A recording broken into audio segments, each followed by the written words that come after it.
Darkcast Network. Indie pods with a dark side.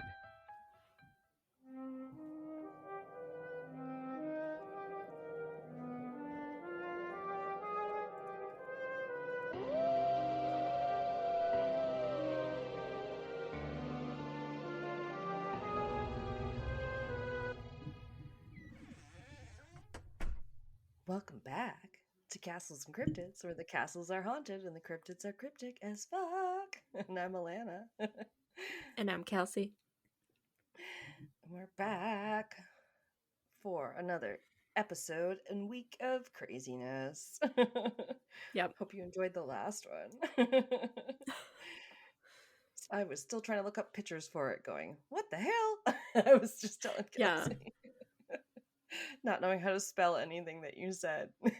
Oh no. Well, no, but you could. I just, you know how you can just be like South American folklore, and then some stuff will come up. So I can put them on the drive for you too.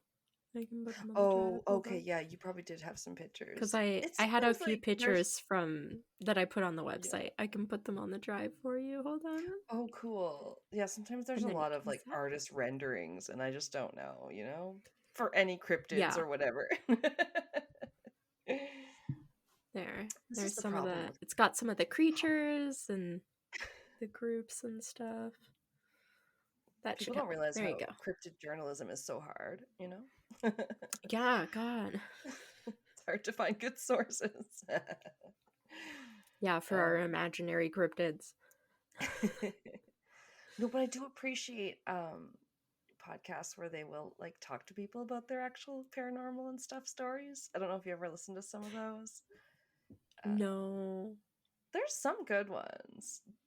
Like there was one I started listening to because one of them was from the host of Night Classy, and then Alec, the one of the host guys, started doing one where he's like, it's called Matchbook Flashback, and he's like, every match I light is from a different like person's memory or whatever, and then he'll go talk to someone about their like possible Bigfoot encounter or their near-death experience or like whatever, and it's all these different people across like America usually because that's where they're from. And so it's like to hear people's different encounters in their own words. Ooh, I really like that stuff. But I could never do it. It's so much work to go and find the people and schedule like the interviews and stuff. Yeah, that would be a lot to do on a regular basis. I feel like, yeah. And a lot of people have different hosts and guests on each podcast. And fine if you're, the celebrities that know a lot of people, but harder if you're just us. Yeah. Just saying. Screaming into the void. Is anybody there? You would like Amy Poehler's new podcast where she does a lovely little interview where she talks to people. Like I just listened to hers with Paul Rudd, and very, very cute. That'd be fun.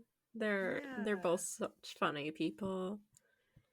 Right? Like she is very funny, but she is also very empathetic and a good listener, and you know, all these, I hate to say it, but good womanly qualities. And so I'll be like, oh, Paul Rudd, I might get to hear the end of that story he started to tell on Smartless where someone asked him how he met his wife, and then the two other hosts just started kind of jumping in and talking over them. And then everybody in the comments is like, tell Will Arnett to shut up and let them answer the question.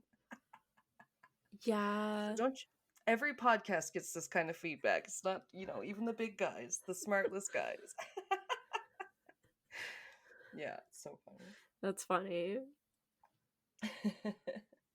It's great. So hers is a little more one-on-one, right? More conversational, like yours and mine. Nice. I like that. Yeah, they can really get into it. Yeah. So donate on Patreon, and we will then invite some cryptids and interview them. No, exactly. Or at we'll least interview researchers. Yeah. Anyway, I digress. We'll interview the Loveland Frogman. Ooh. I was just thinking about the possibilities. Mothman? Is he available? Yeah. Okay. There's only one of him. He's real hard to get. He doesn't Yeah, do the he's booked podcast up. circuit a lot. Yeah. You got to be around an impending disaster, so we'll try and avoid that. That bridge or whatever. Exactly. West Point Oh my God. or no, Point Pleasant, Virginia, I right? think so. Yeah. Because it always makes me think of that 70s show where they live in something pleasant. Never Oh. mind. Anyway. What are we talking about today? And what will you have for us? Let's tell the people. Like this is not a fun topic, really. No, I know. I As don't we're know how to laughing. segue. Yeah, I'm so sorry. I threw that right to you. Like you did. You're like, no. take it away. And we're sad now, Kelsey. Oh God. Bring us down. Right. What's the weather Bring down the mood. forecast? Everyone dies. Oh no. No, okay. We have yeah, like it's true crime week, so we know I don't that it's know. gonna be the stuff.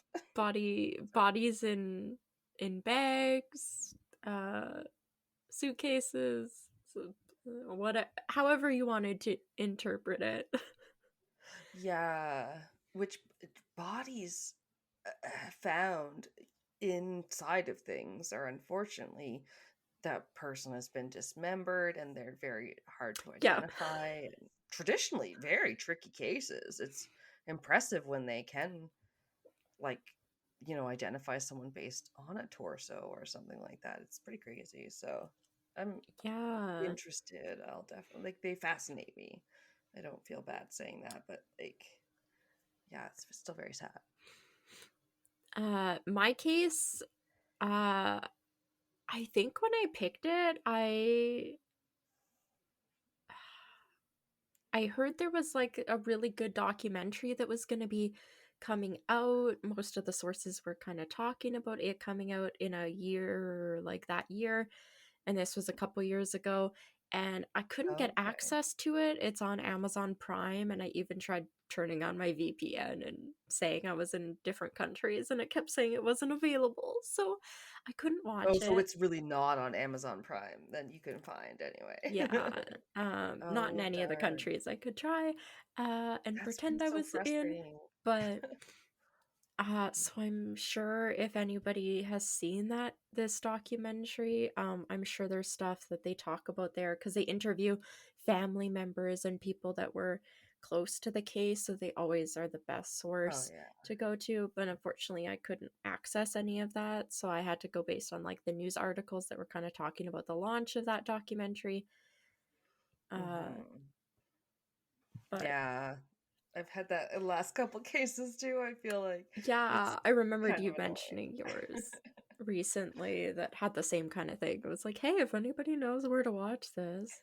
So I mean, ideally, I want to be the ones where like, and then I read a book for this, like topic or episode or whatever, but it's just like it's not always feasible to have the time and the money and the to do that for every topic we do, so we got to go with what we can find online, which can be tough.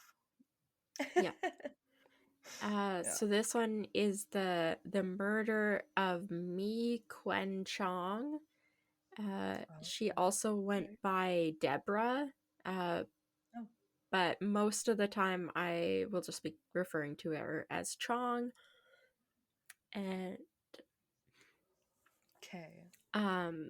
so it starts yeah, exactly, you get it. You just look and you go, yeah, she ain't named Deborah, okay, so I ain't gonna use the name Deborah. Yeah, it's hard to know unless like they preferred that one, and then obviously we would use that one, but it's yeah, some sources didn't even have the name Deborah, so I wasn't too sure, but her remains were actually found in a woodland area by a family while they were on vacation, kind of holidaying in Salcombe, Devon, an area outside of London. Oh, wow. So, yeah. And Dang, we're in the this was UK. Okay. actually pretty recently. This was June 27th of 2021. So, Wow. yeah, just within the last few years. We're in the 2020s. Okay. Yeah, post-COVID. Scary times. Yeah. So the remains, obviously, I already said her name. It was the remains of an elderly woman, and her head had Oh. been cut off. Oh, And no. yeah, after her remains were found, they searched the area and were able to locate her skull a few days later in some like undergrowth kind of thing. It wasn't with the rest of her remains. Oh, and was she like fully decomposed in a skeleton at that point? I think just the head was, because Mm. everything else was fresh. So, Oh, we'll get to it. But because it took them a couple days to find like her head, I think that's why that was right. like they kept describing it as a skull as opposed to the rest of her body, like not being skeletal. So, Okay, darn. Yeah. yeah. It's just a matter of time. I mean, really, between one phase and the next. So, okay. Yeah. That's rough. So the remains that were found were identified as 67-year-old Mee Kuen Chong, who also went by Deborah, and she was from Wembley and lived more than 200 miles from where her remains were found. So they were a Oh my little confused, like gosh. why she would have ended up there as opposed to like closer to where she lived and had a house. Not even 70. Wow. Yeah, 67.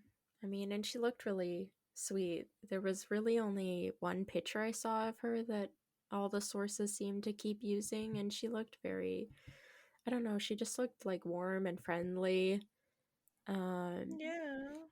she's got Looks like like grandma's beautiful, age. That's my mom's age. Like, yeah, she's that's got like beautiful terrible. gray hair and like a little bit of lipstick on and some fun earrings, and she's got a nice smile. She just, I don't know, she looks like a nice person that was, oh, just Some of enjoying them their always life. gotta be, yeah, like, oh my gosh, certain generations, like my friend Anita at work, who is closer to my mom's age, so in her 60s, but her mom is like adamant about having lipstick so much that Yeah. like she'll like call her like, Anita, well, I thought we got some today, but I'm out. I can't go. I can't do anything. It's she's like, it's the nighttime, mom. Like I'm off work. I don't.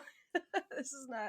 I don't need to get you lipstick right now. We can get it to you tomorrow. She's like, well, I just can't. And it's just like, Oh my gosh. I don't know. Well, she's a certain age too, and yeah, getting to a bit of a point, but it's like, oh my gosh, yeah, they're really dedicated to that lipstick. We can't let the men know that we poop or fart. Oh my gosh, that probably that generation, Yeah. yeah. Always put together. Yeah. Uh, so they start kind of, they must have done an autopsy or something. I didn't really run across any information about that. It just kind of said that her body had, or it appeared she had been battered to death, like hit over the head Oh, with something. Yeah, just really violent, it sounded like. And they also noted that her head appeared to have been cleanly cut from the rest of her body. So, like, wow. Okay. I assume, like, no hesitation. It was done well by somebody that knew what they were doing, not just like somebody in a fit of rage or something. Yeah, I would assume it was after the actual killing, more as a to Yeah, dismember and get rid of the body type of situation.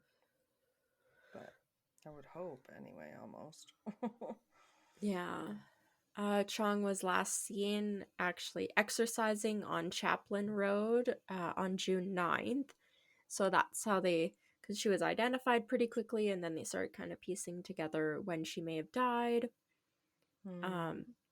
Have to commend, like, at least in London and maybe surrounding areas, they have a whole lot of CCTV cameras. It seemed to be up on every street and every neighborhood, because there's a lot of footage and pictures you can find for this case, which came in handy.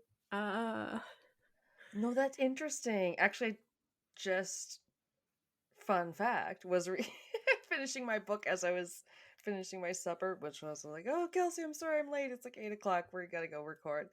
And the book, it's set in the UK, and also fun fact, was apparently written by an actress who appears in Downton Abbey, which I don't watch, but I was like, wow, this is a really great book. You're obviously multi-talented. But she went to a place to turn on this phone that she found that probably belonged to some criminals, and she went to a place in London that was like apparently the busiest like Wi-Fi, spot, or like a cell phone, whatever activity hotspot in like all of Europe. And it was like this one square in like London. I don't know if it was like Leicester Square or whatever. It was I was like, oh wow. Kind of smart lady, but yeah, she also didn't know what she was doing.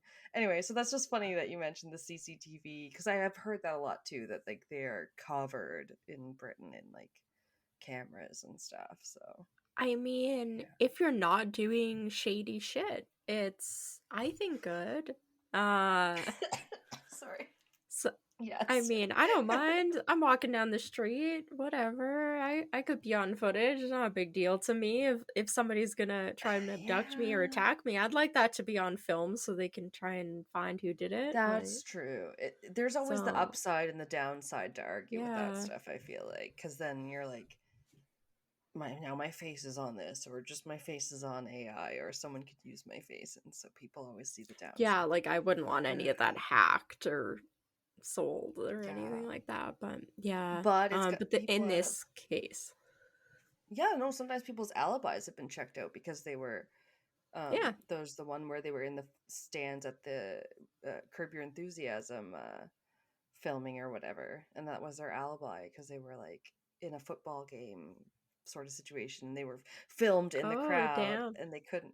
Yeah, I can't remember. They ruled them out of the crime because they couldn't have been there because they were on the Curb Your Enthusiasm like set or whatever. It was crazy. That's cool. Anyway, yeah, it definitely comes in handy in this case. So it was noted that Chong had lived in Wembley for more than 30 years. So she had been here since like her mid-30s, and unfortunately I don't really have any much background about her, but same. Yeah, she did seem nice. I had a tough time finding that stuff. Yeah. I do know Wembley Stadium because the Spice Girls played there. Wembley. Love it. I just know that's the like tennis matches and stuff, isn't it? That's a big tennis tournament, Wembley. Yeah, I think so. Yeah, all the tennis opens. Oh, yeah, so British.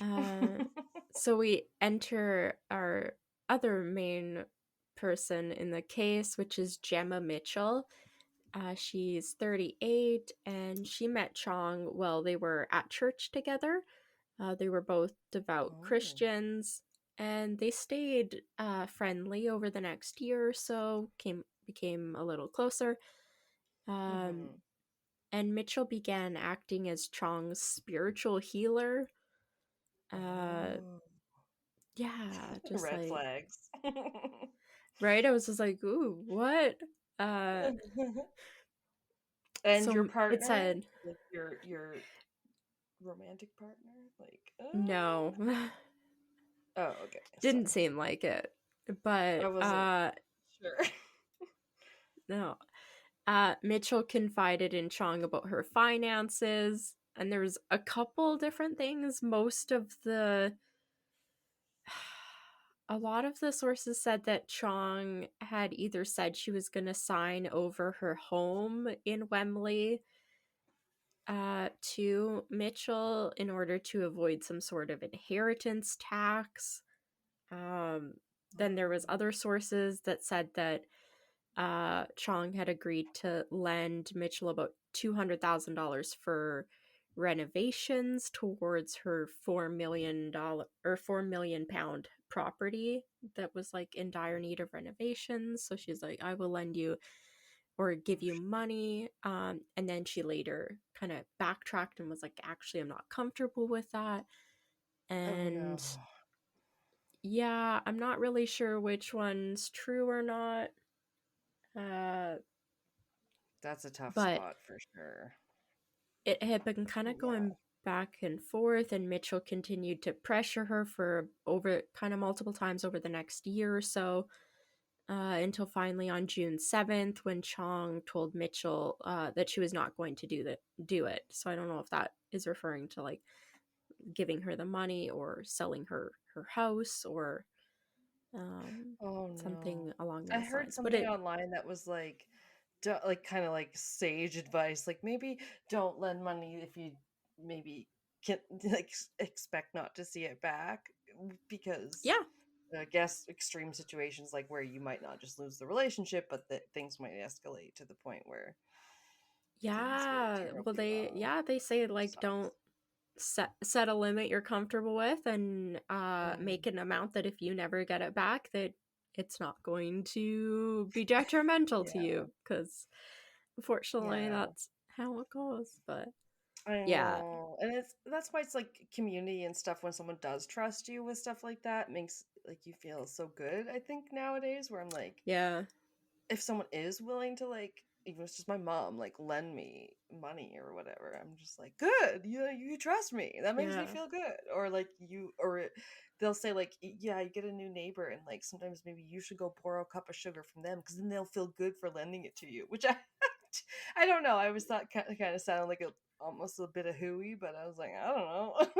Oh yeah, like ask them for something really small so that because then they'll feel helpful and like, I don't know. I wasn't quite it's a nice thing to do. I think people feel good about that kind of stuff. So this has like kind of goes more of a bad way, unfortunately. Sideways. So she changes her mind. She tells Mitchell that either she's not gonna sell her the house, which stuff had been in her family for generations, and stuff. Or no, there was like a third side that said that Chong was trying to tell Mitchell that she should sell her house that had been in her family for generations and enjoy that money instead of like putting money into the house to renovate it, like sell it instead and buy a different house. I don't know, it was very weird, but it was money motivated, it seems. Yeah, I'm gathering that part. So it's somewhere around June 7th. They get together. They have this kind of tough conversation between the two of them. And later that night, Chong is reported missing. And then for the next 2 weeks, Mitchell hardly leaves her home. So acting quite suspicious. And reported immediately missing after their meeting or whatever. I'm not sure who reported her missing. Chong did have like he was classified as a lodger. It was like this guy. I can't remember. Something did mention his name and his job, but I can't remember what it was. But he seemed to be like living there with her, and like I don't know how big her house was or what, but it might have been like renting a room like or renting something. a room or something like that and you have a landlady, because I mean, I have dated guys that were renting a room as a non-apartment situation. It's like, you're definitely gonna notice if your person that lives right above you and right in the same house as you is not home at their normal time. For sure. So she was reported missing pretty quickly, but Mitchell ended up during this 2-week time period, she had made a false report via email to a missing persons charity and also sent a WhatsApp message to Chong's lodger, notifying him that Chong had told her that she was going to leave town and go spend time with her family and that she wouldn't be back for about a year. So just like, bye. Oh no, Cool. honey. Just like, no. This is not the 1800s. You can't just send a letter and say your lodger is alive, rather. Yeah. And not dead. They've just gone on to bigger and better things. Like, on no notice at all. Been like, this oh, is the cool. 2000s. Right? Yeah, 2001. That's not how this is done. You don't send a WhatsApp message. Oh, the internet was new, though. We just didn't know. It's like before DNA, right? They're like, oh yeah, I'll just come all over this crime scene. No, I don't know, but really, like, so much more careless. Yeah. Other things. Shit. What did it say? Oh, it said that she said something about that Chong would be visiting her family and staying by the seaside, which they're just like is really they're like, oh yeah, and that was really bad because where her remains were later found was almost seaside. So it was like, oh, fuck you for that. Yeah. Like, wow. I feel like he was trying to be honest in some way, but it just leaves a really bad taste in your mouth. Yeah. I don't know. Gross. So Mitchell, she had studied human sciences, at King's College in London. She had, sciencing, the sciencing of science. Learned osteopathy, which is, oh my god, I forgot what it was. I did look it up. It's a bone thing, right? Yeah, I think it's because there's like osteoarthritis, isn't it? Like old people medicine. Osteoporosis, yes, drink your milk, your bones are frail. I have the bones of a bird. No, that's the person from 30 Rock. Oh. Yeah, and then it was weird because on Mitchell's website she also like boasted about how she had become an expert in body dissection and stuff through her teaching that she had received. So it's like, oh great. Yeah, why don't you boast about that some more on your website? Yeah, also, I don't think we still need that in the 2000s. I think we figured that out. Are you self-employed? Why do you have a website? I don't think there's a lot of body snatching that goes on anymore for medical science. Yeah, I just thought that was a little weird. I was like, oh, weird. So it sounds like during this conversation they had that Chong was attacked and killed by Gemma Mitchell on June 11th. And once Chong's body was identified, Mitchell obviously like emerged as the prime suspect and really probably the only suspect after investigators were able to speak to those who knew Chong and kind of like what was going on with her life right before she was killed. And so pretty quickly Gemma Mitchell was arrested. So now they just got to build the case against her really about I'm not sure how much of this they had before they arrested her. But a lot of this was just talking about like this was revealed in court and this was shown in court.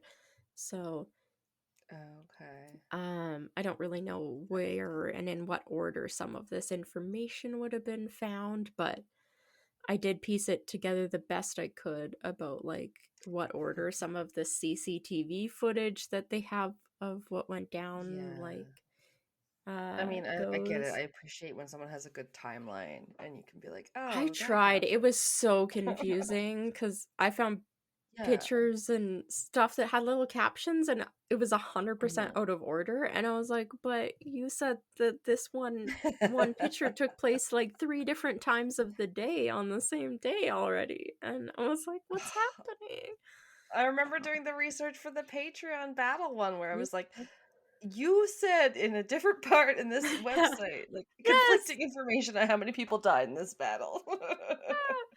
I remember that. I was like, yeah, try as you may, like you'll still end up with either 1,100 to 1,300 Highlanders were killed. Yeah, or 7. Yeah. God darn it. Yeah, so I would have loved to. Maybe one day the documentary will get added. I think it was Amazon. Yeah, I'm pretty sure it was Amazon Prime that it was on. Maybe it'll get added back again because I'd love to be able to watch it. It sounded like it was a limited series, like multiple parts. So wouldn't it be nice?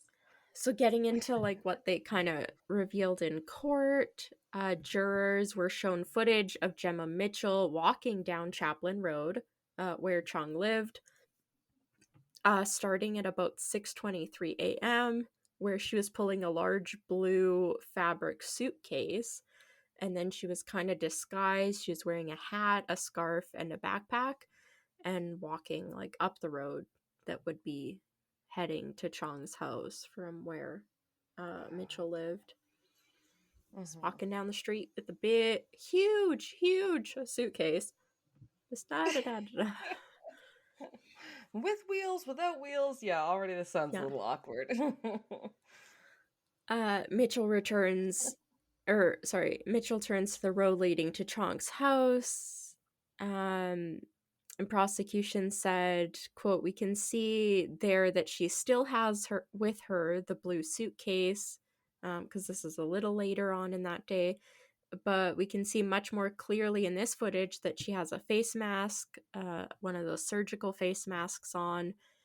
And they continued saying she's walking at a normal pace, pulling the suitcase on its own wheels, and the cloth of the suitcase itself doesn't appear to be bulked out. ... at this stage. So you can imagine where this is leading. Yeah. Okay. It's not packed yet. Yeah. No. Oh, dear. 5. Yeah, it is kind of chilling to look because you can watch the full footage of her just like walking down the street, and then like 5 hours later walking down the same street with multiple bags and different change of clothes, and suitcases appear to be full. That's the real walk of shame, honestly. Yeah, it's like, what the fuck? Like, yeah, so bizarre. So 5 hours later, at about 1:13 p.m., she reappears on the footage, now with 2 suitcases in tow. They're appearing much heavier, harder to pull. She's kind of like pulling them behind her, one in with each arm. Mitchell is seen wearing a face mask and sunglasses. She has her backpack on again, because at one point she's caught like not wearing the backpack and not wearing the hat. She's just wearing like sunglasses or something. It was weird. So I think she kind of like maybe left and then came back, and then this was her caught again doing stuff. Yeah, she's dragging the suitcases around, and this second smaller suitcase is red and is later said to contain financial documents that she had stolen from Chong's house, like her will or like financial papers, because Mitchell later like forged a will that was naming her as like beneficiary and stuff. So okay, yeah, gotta get rid of that evidence. Yeah. A CCTV officer told the court that at this point the blue suitcase appeared to be much bulkier than it was in the footage from the morning, and at one point, quote, had to be kicked back by her foot to try and get it to move, like, so like kind of get it started, you know, when something's heavy and you kind of push it with your foot and then like pull it so that it kind of tilts so you can get it going. Yeah, or you push a car out of the ditch. Yeah, like yeah, I think that's what he's kind of describing. Oh god. At this point, they also note that there's something black covering Mitchell's left hand. Yeah. Which comes into play in just a moment. Mitchell was captured on other CCTV footage of different streets, dragging the bags along the streets of London, and then through a grass verge. Maybe that's like an embankment or something, for about 2 hours. She's just, verge. I don't know what a verge is. Oh. I forgot to look that up. I also learned a word today that was glurge, and I was like, that's a weird slang word I've never heard of. So anyway, this is like a grass verge. Okay. Yeah, but she's like caught on the CCTV footage dragging these heavy suitcases around for 2 hours.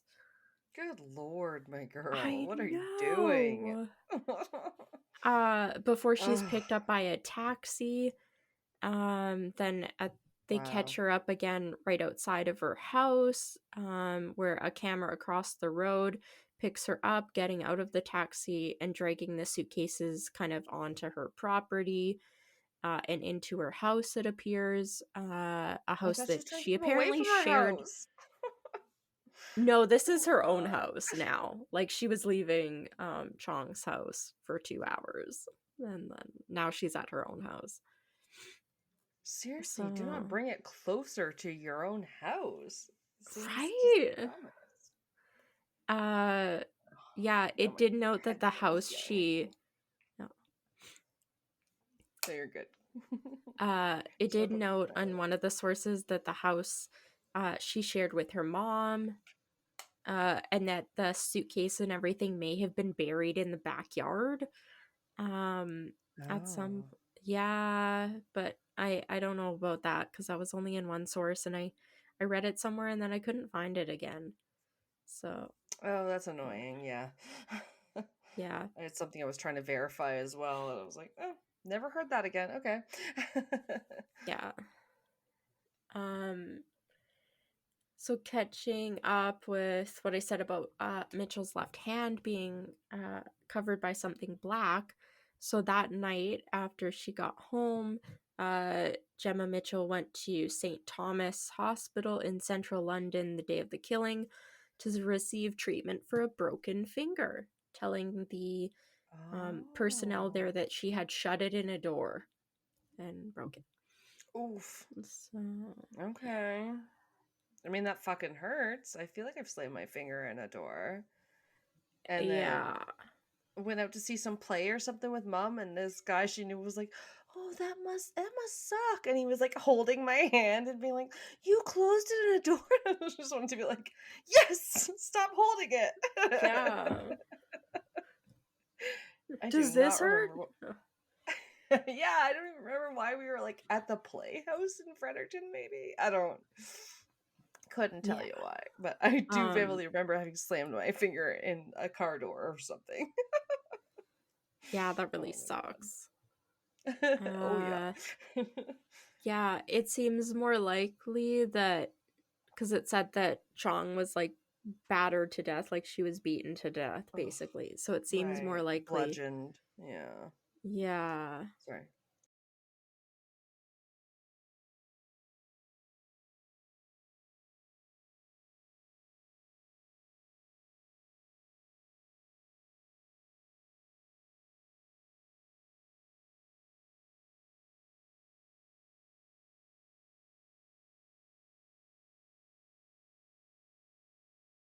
Are you looking for your next true crime podcast? Do you crave stories that have mystery and suspense? Well, look no further. Introducing Love and Murder, the podcast that dives deep into the world of relationships gone horribly wrong. Every week, I take you on a journey through the dark side of love, where passion turns into obsession, families become enemies, and romance turns to murder. From mysterious mysteries to suspenseful suspense, I dive deep into cases of love gone wrong. So why should you listen to Love and Murder? Because this is not just another true crime podcast. We're your partners in crime. Not guilty! Your storytellers and your weekly dose of suspenseful entertainment. How many times have I said suspenseful? So what are you waiting for? Join the Love and Murder family and become part of the Lamb community. Tune in every week for a new episode that will keep you hooked. Go ahead, hit that subscribe button now. Love and Murder, because you're either someone's last love or their first murder. Love and Murder, available on all major podcast platforms. Not for true crimers under 18. Must be an apple juice drinking enthusiast, but not really. Side effects include enjoying another true crime podcast, becoming a lamb, learning logic and how to deal with your problems in a healthy manner, and not turn into murder. Waiting for the next episode of Love and Murder to drop every week. Visit our website at www.murderandlove.com. And remember, all love and no murder. See you soon.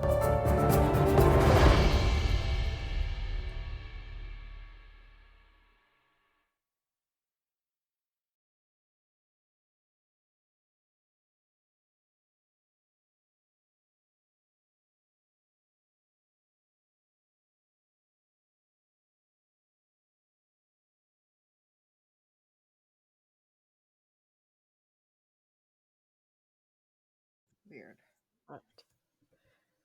I don't have too much more. I'm like No 2:30. Yeah. Not yet. Okay.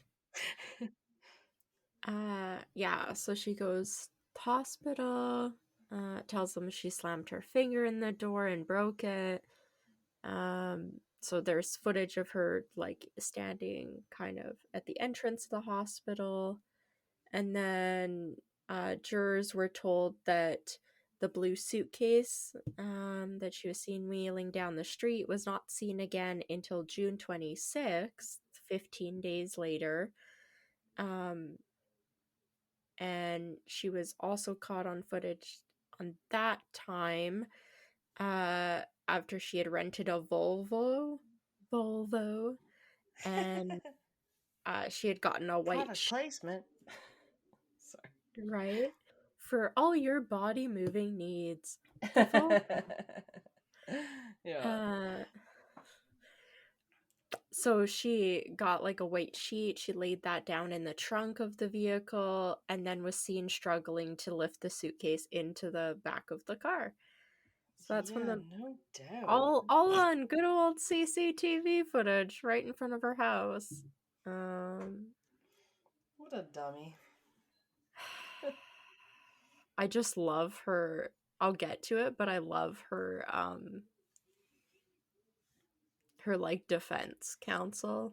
Like they as the girls in Crimes and Consequences sometimes say, they were because they're lawyers, they say you're polishing a turd. Yeah. I like their statements about what was actually going on. It's part of the reason I want to see the documentaries, because I hope they interview her defense people, because they're just insane. Get to it. It's so stupid. I'm just like, no, I what? feel the same way about Sinisterhood. One of them has a background in law. They both met on improv, and they're from Texas. So yeah, polishing a turd. There's all sorts of expressions that come out. Yeah. That's great. Look at that go. They're just polishing that turd. Fixing to do that. I'll tell you that much. I love that fixing. Yeah, fixing to do that. Versatile. So Mitchell was seen on CTV driving that rented Volvo down Bennett Road in Salcombe, Devon, which was 200 kilometers away, near where Chong's body was later found. Right. I guess along the way she suffered a flat tire, because there's CCTV footage showing the vehicle in a repair shop and the repairman changing the wheel of it before she's back on the road again, continuing her trip. Just so much footage. She was also captured on cameras inside a service station shop near Bristol, kind of like a convenience store type deal. Eventually she's seen on Bennett Road, just meters from where Chong's body would be discovered the next day. So like, that's why I say like the remains of the body, other than the head, like, were not decomposed because it was less than a day from when they were dumped.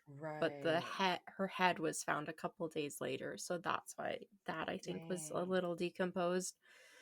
And those meters, that's just yards to you American folk. That's not very far. Yeah. And originally I was a little confused because I thought she dumped the suitcase, but the suitcase wasn't left there. It was kind of just more used to transport. So, but it was in the bag. It was in the bag for quite a while, like 2 weeks. The court also heard that Mitchell had called 9 different taxi companies before she found a driver who agreed to collect her and take her back home. The drive was about approximately 90 minutes away. So it sounds like she rented the car to get her to that Salcombe, Devon area, and then she couldn't use it to get back, so she kept trying to call a taxi to, like, take a taxi back home. Okay. But because it's like 40 minutes away, that's going to be a lot of money, and I think most taxi drivers probably wouldn't pick you up because the chances of you not being able to afford it are probably pretty high. Yeah, like, it's not unheard of to have a trip between, like, cities, for example, but I feel like there's 200 kilometers is a long ways. Yeah. For that type of trip, you might ask for it in advance, especially if it's not a regular client of yours. Yeah, regular passenger, for sure. Yeah.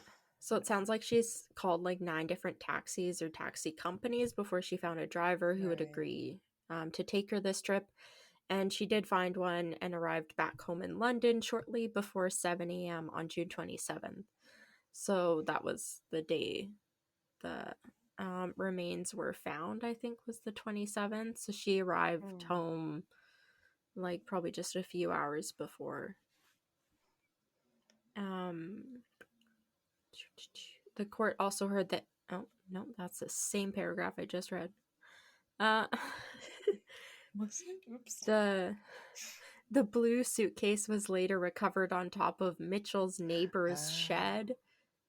In the pocket at the front was a blood-stained blue and white tea towel that had traces of, like the blood had traces of Chong's DNA in it that was identified. So, and it's on top of top of the neighbor's shed. I was just, because up until then I thought her remains were found in the suitcase, because again there wasn't a lot of details for this, so I thought her remains were in the suitcase, apart from obviously her head. But when they're like, and I only saw one source that said that the suitcase was found on top of the neighbor's shed, and I was like, wait, she wasn't in the suitcase? Like, so oh my gosh, like long lost remains is a topic I feel like I have heard about in other cases too, where they're like, it's like, say a body gets buried and they don't get reunited with their head until many years later, and then they're like, now her skull is buried with her. It's like, what? That's some like Sleepy Hollow, the Headless Horseman type stuff. It doesn't feel great. It doesn't feel like great vibes. No. But yet it happens. This I kind of already mentioned a bit. The court was told that Mitchell had made herself a forged will, which listed her as the main beneficiary of Chong's estate. Oh, this is where I have it. So Gemma Mitchell denies being involved with the murder. Mitchell declined to give evidence at her trial, but her defense claimed that the prosecution had failed to prove her involvement or that Chong was even murdered. Oh yes, because people often put themselves in suitcases, drive themselves without a head 200 kilometers away, and then fucking Christ, prove that's a common suicide, and then they drive themselves off a cliff. Wait, I was like, the prosecution failed to prove that she was even murdered. I was like, what statement am I reading? And I read that You in lost multiple me sources. at cuts off head and drives self away. Yeah. I was like, the fuck? I get if you're claiming that she's not involved, but you kind of, there's so much footage of it. But that she was even murdered. Cool, great. It's like this, I want to say it's a Wild. horrible category of these supposed suicides that get deemed that by police for whatever reason. And then you're like, but that couldn't possibly be. So why? Right? Yeah, Oh. so but they agreed that she died on the 9th, but her body wasn't found till the 27th. But was she murdered? What? It's like her body wasn't found for 15 days after she died, but was she even murdered? Come on. Oh my god. Like, what the hell? She cut off her own head, put herself in the suitcase, drove herself 200 kilometers. No. Oh, Yeah, I'm we just are like, not what am I gonna... even reading? This is not going to get any better with my case. I know. I think I know They're which terrible. one yours is. So I was just like, damn. This is a horrible topic. And I don't have a fan picker to blame it on, like Wine and Crime, where they're like, you did this to us.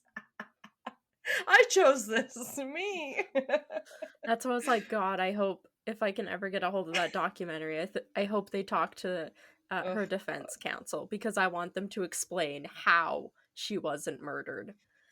Because that's the wild. Suspicious deaths that are ruled as like, accidental or whatever, where you're just like, no. Should still be undetermined at the very least. Yeah.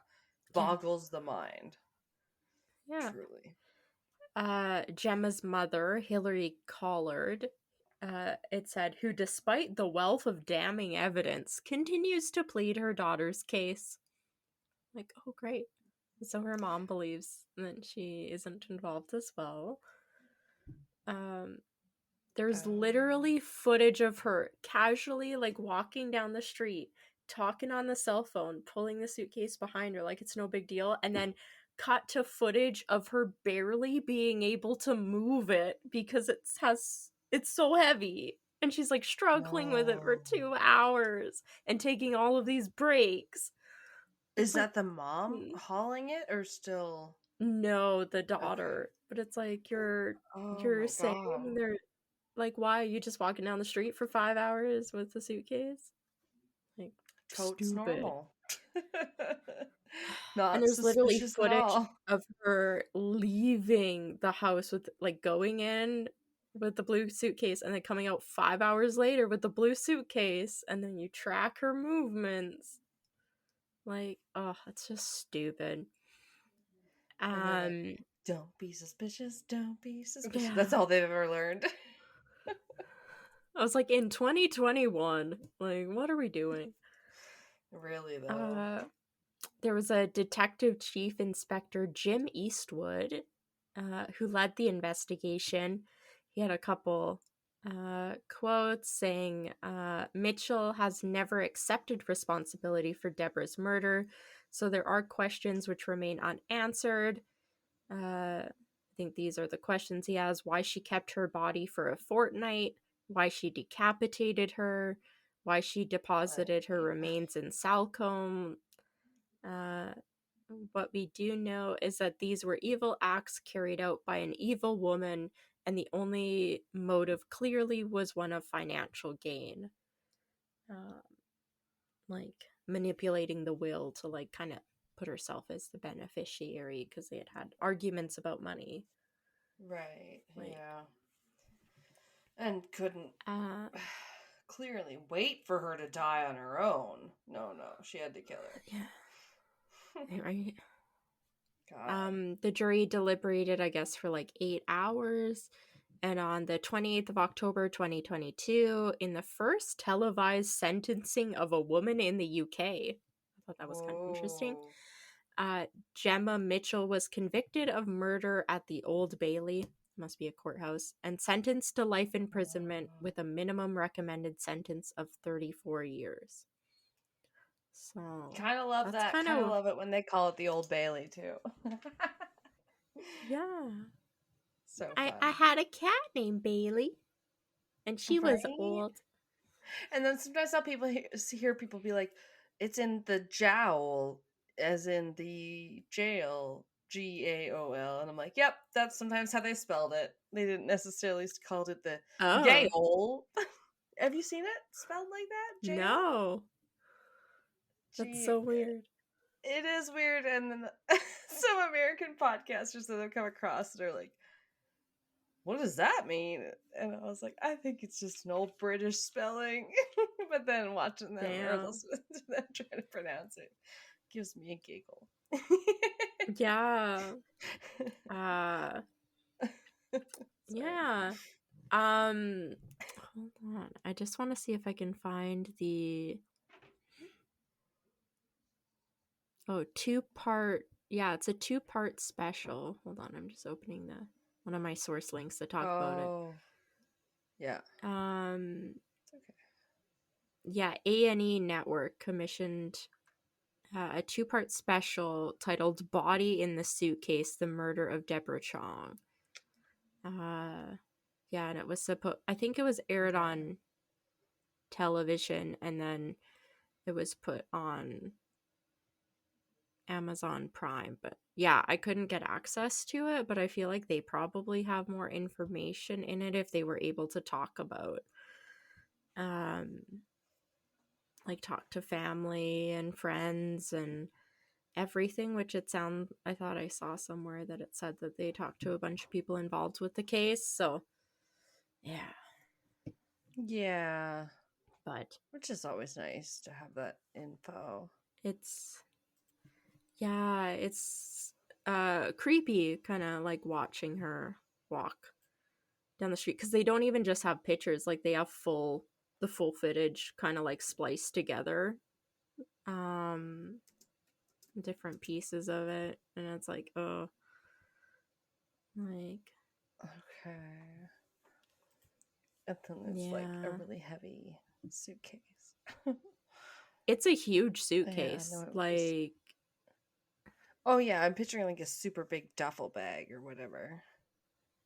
Oh, that's well, it's like, sorry. I mean, it's not quite like duffel bag style. It's still like on the larger side for suitcases for sure.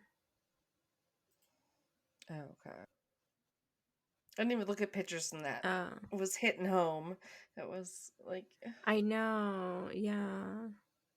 It's just so senseless sometimes. They just seem to get killed for basically no reason or whatever.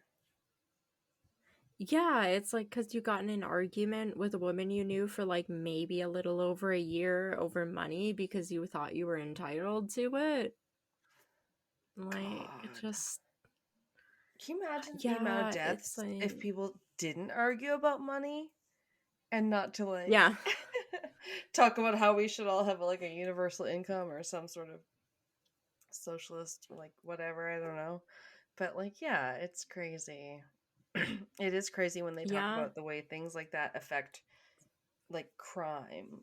Like when people are, for example, allowed to get abortions and then have to raise kids that they can't afford, and how like the ripple effect of some of that shit just causes people to be like, well, now I have to steal, I don't know, like Christmas presents for my kids or whatever, you know, like you just hear about this crazy. And then how many people you look at them and go, oh, they shouldn't have been a mom. And it's like, yeah, but did they have access to get an abortion?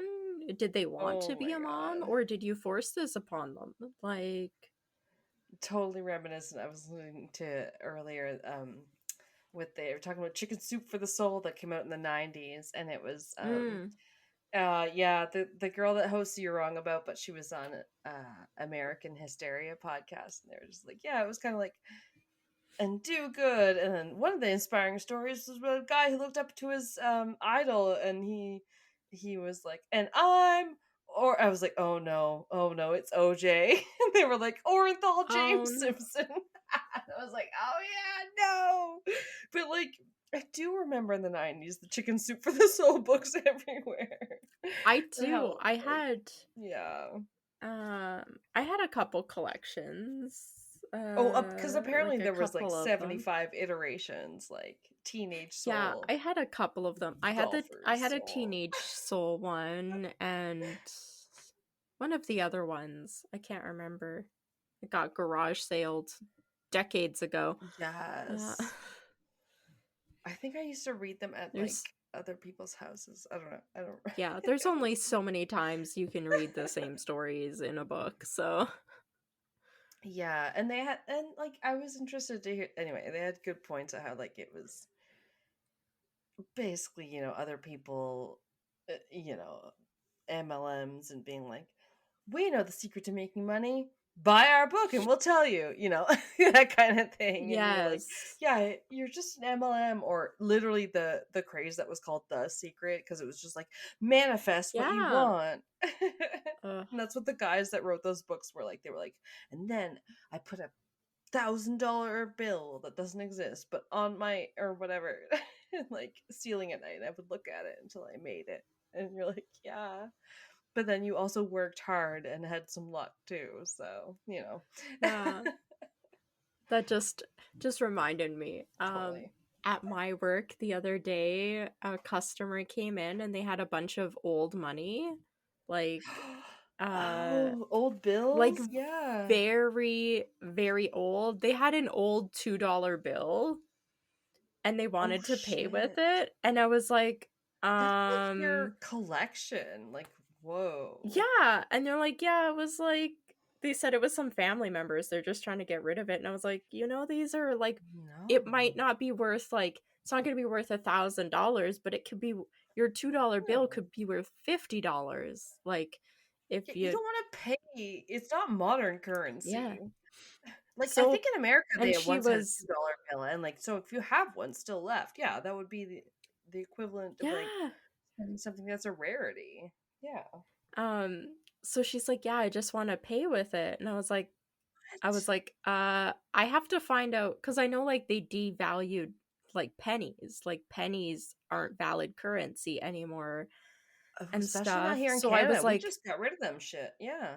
Yeah. So I was like, I don't know if they ever did the same with a $2 bill. I was like, I'll have to check with my manager, like, if this is even valid currency. Like, I don't really know. No, that and seems I right. asked one of the manager, and the manager was like, no, we can accept it. And I was like, okay, thank you. And I told her, because she's like, oh, we're not from this city and all that kind of stuff. And I told her, I was like, do you know where like the mall is? Because I was like, there's coin places in the mall, and they'll buy them up front, and they'll give you probably just like, not anything crazy for it, but they might give you like $10 for each of the twos or something. I said, don't spend them, like take them there. Right. And I was like, it's nearby, just go ask. And she's like, oh, okay, I think I'll do that. Like, I was like, yeah, like, well, they have money exchange places. Like, once we stopped doing so much currency exchange at like our old job there, like, yeah, they were just like, go send them to the Calfrex, the West Edmonton Mall or whatever. And they're like, yeah, because there's like different places there that like people collect it. So you might, like, my dad has like a bunch of the special like quarters and that kind of stuff. So and he knows they're not worth like a whole bunch of money, but sometimes each of those 25 cents could be worth collector. Yeah. Sorry. Like each of those 25 cents could be like 30 cents. But it'll be more than those damn Beanie Babies that we are all were like, well, maybe. And they're like, no, we tricked you because they're not scarce and they're not rare, so they're not worth anything. We just gaslit you. We're like, thanks. Yeah. Ugh, totally. Yeah. So, did we say welcome back? Welcome back. As I yawn. I know, I feel you.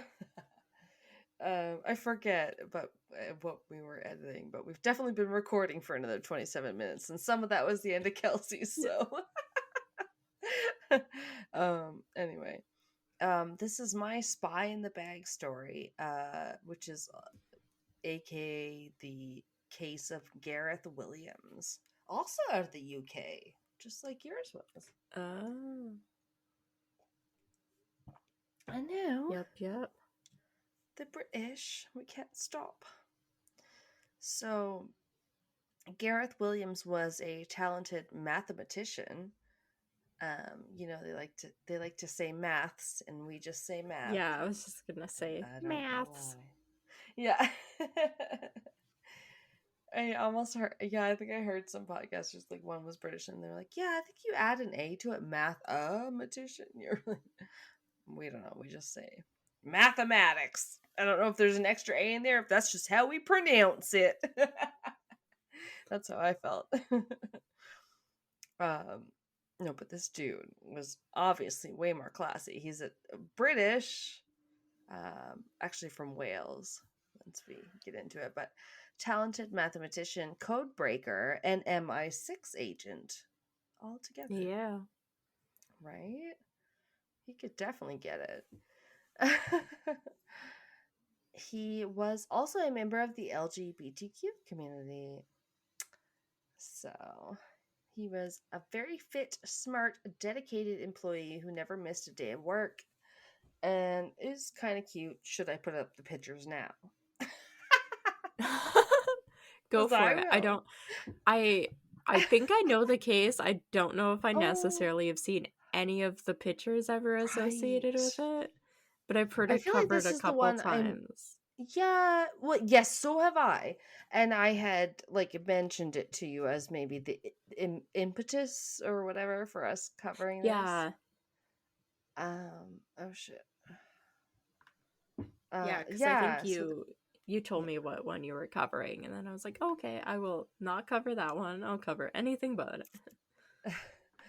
One of those ones where you're like, I don't know if we need a category to cover this, but yeah, it's very interesting, so I want to. Welcome to Drive. That is our drive. I am a bot, and these are my bops. There's a show that started up. It's not Smartless, but it's called Clueless, and they were like, oh fuck, I can't multitask. And it's like it's basically just a clue guessing game and stuff. And so sometimes they just have bops, and it's just like Alexa reading you out song lyrics, and you have to guess what song it is, which makes it really hard in my opinion. Oh god. Because you're like, it doesn't normally sound like this. Spy. There we go. Oh, that's the one. Upload. Sorry.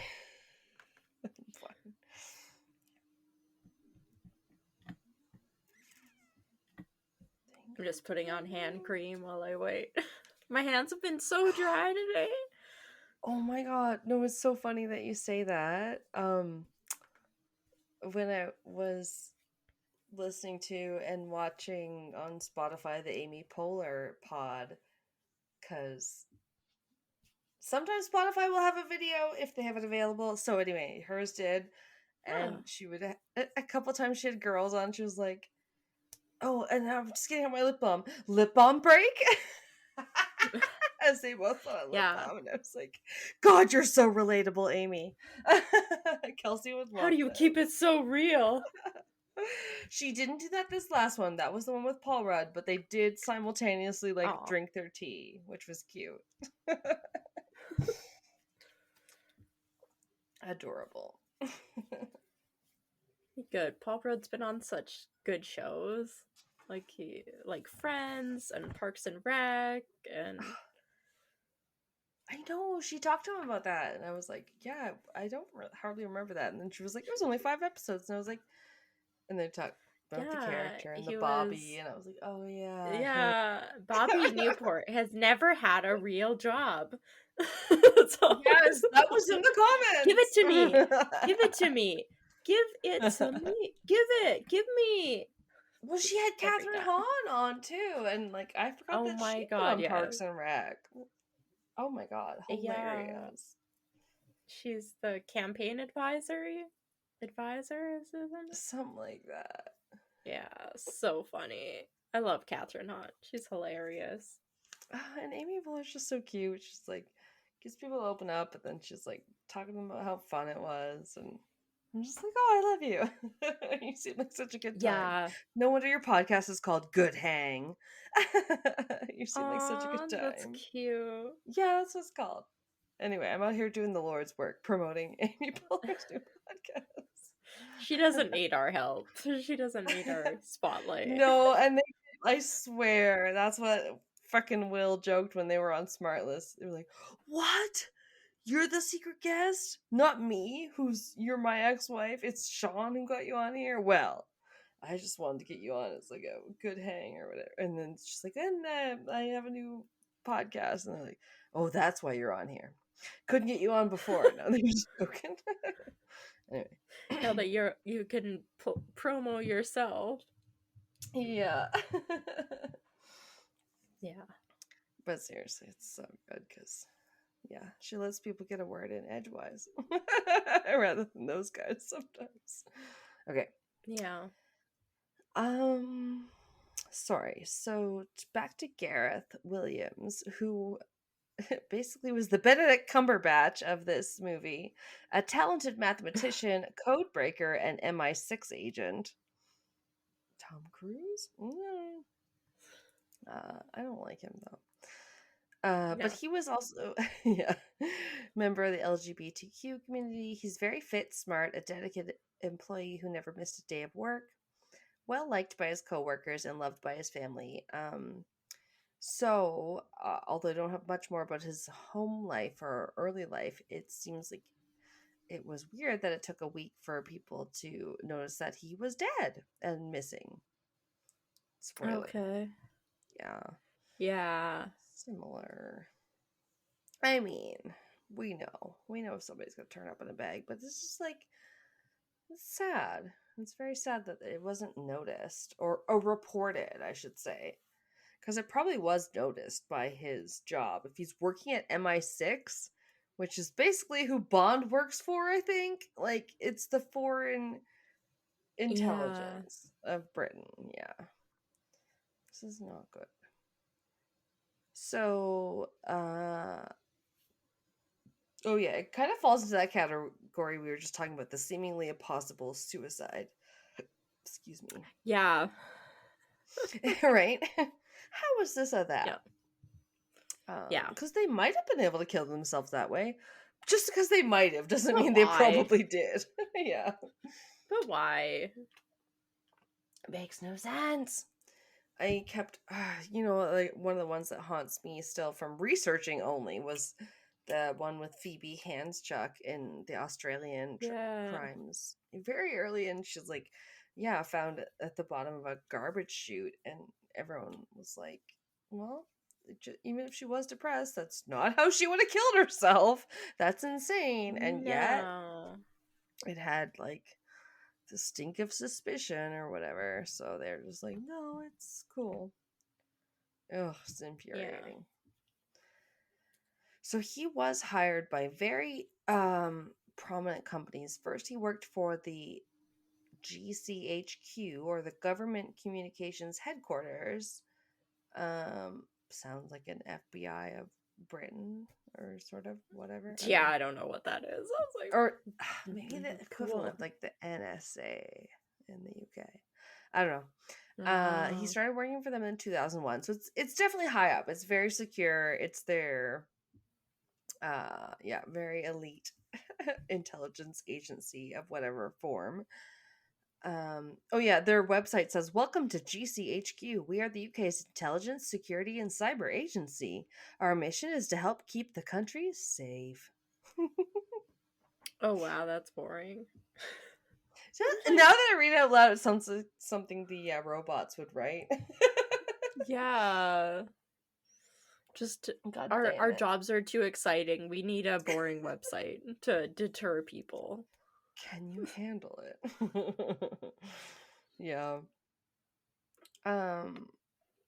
At the time of Gareth's death, spoiler alert, in 2010, he was on... I know, I'm like, oh. He was on something that's called secondment. No, I don't. But it's like when you're working for one company and they kind of like loan you out in a temporarily assigned role to a different organization, but you retain your original employer and benefits, I should say. Oh, okay. Yeah, so like if you just kind of were made to work at a different office, almost, I would equate it to, I guess. Yeah, you're helping out. You're on loan. Yeah, because his original job was the GCHQ, which I kept having to abbreviate, which is the Government Communications Headquarters. So I would assume that was the Britain's internal security agency. But then he starts working at MI6, which honestly still sounds to me like a movie thing, but like, again, Right. British. Yeah, like super secret service. And so he's like on loan to them for the year. It said, yeah, it means an employee is temporarily assigned to a different role of organization while retaining their original employer and benefits. And at the time, he was living in a 2-bedroom flat in Pimlico, London. So quite cushy. It's actually a 2-bedroom flat, which, as you'll see if my upload worked, it has 2 floors. So not always the case. Like a little 2-bedroom apartment. Yeah. Oh no, I just got another error message. No! With the space. I didn't. You did? Yeah. Yeah, I don't know why I'm getting them. For God's sake, it's so frustrating because everything's not working for me this week. No. No, it's still recording on my side, but I could stop it. And I also don't have, I feel like, that much left.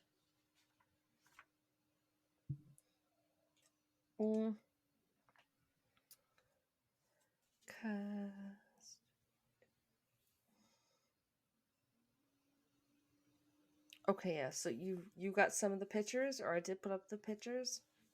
Yeah, I can see them. Okay, yes, for the next part it is helpful.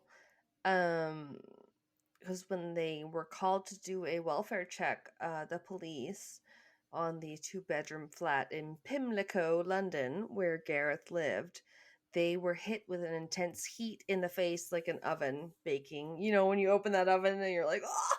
Yeah. Yeah. And it was also very strange because this was like mid-August, so the heat should probably not have been on. Let's just... Yeah, I would... Or at least turn down. I mean, it's London. It can't be any much further north than most places in Canada. Like, we're in the southern part of Canada. Like, it's not like, it's not gonna get super hot, but like, yeah, I don't know where I'm going with that. Just that they shouldn't have the fucking heat baking on August. That makes no sense to me. They get in there and it's on full blast despite it being August. Actually, that's the full story. So very weird. And upon searching for Gareth in this welfare check, they can't find any sign of him in the apartment anywhere, other than there's like mostly cleaned up rooms, a stain in the bathroom, a stained like cloth in the kitchen, and also a bag in the bathtub. So yeah, there's a zip-up red North Face brand suitcase type bag in the bathtub that is no bigger than a small duffel bag, or I would say medium suitcase, yet it was zipped up and padlocked from the outside and oozing a dark red liquid. And as you might have guessed, inside was the body of Gareth. He was also completely naked, and the key to the padlock was underneath his right buttock. And he was in an advanced state of decomposition. Gross. So right away, it's just like very confusing to me. Yeah. Yeah. It's so obvious that there's some foul play, at least I'll say. He was like in the out. little like diagram of the house, it's got some points, and I don't remember ever hearing about these in any of the other times I've heard this case covered, and I was like, what? Why did they leave this out? Oh my god, I loved seeing a diagram thing on this one. Like, the main website where I get most of my information was actually The Sun, which I hope is not super terrible tabloid, but I know it might be a British one, I know. Wow. But I also, like, have heard it on different podcasts, looked up other sources. Like, I have looked up other sources and things, but, like, it is just crazy. There's no denying that, I will say. Yeah. So yeah, it is extremely sad. Like, he's just found mysteriously locked up in his suitcase in the bathtub, also naked. It's worth noting. Yes, the key to the padlock was under his right buttock. He was in an advanced state of decomp, and quote, many questions have been raised about how the maths prodigy, who was 5'7" which is like 3 inches taller than me, not that tall, but still, managed to squeeze into the bag that was only 81 centimeters long by 48 centimeters wide. End quote. Because why? Yeah. There's no way you can give me a case like this and just try to feed it to me that it is suicide. And I know that's gonna expose my bias, but I'm sorry. Like, just you know, I did get a lot of, like, I don't know, I did get a lot of information from the one article that I read, which was great. I had heard about the case, so I was familiar with it, but then I was like, oh, this is really good. And it was The Sun. I said that, but yeah, anyway, it was good, I swear.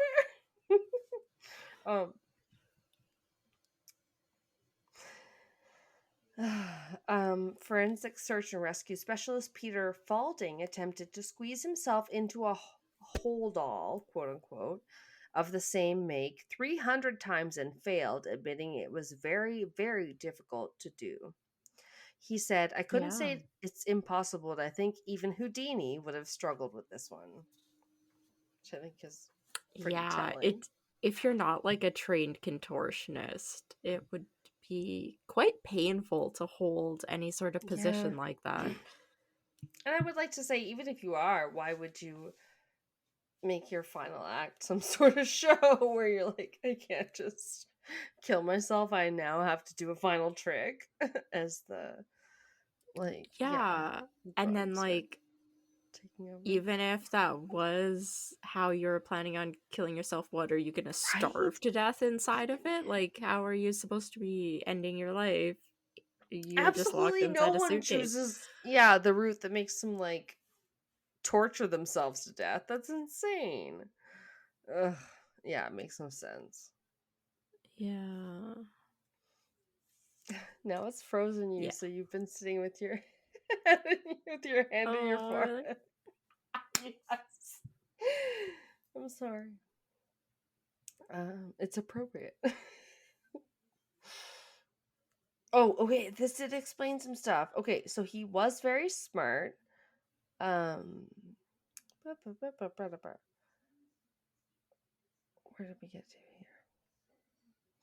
Okay, yes. So in this case, there was odd things like no DNA found around the area the bag was in, not in the bathtub that the bag was in, and nothing in the bathroom. Almost like it had been wiped.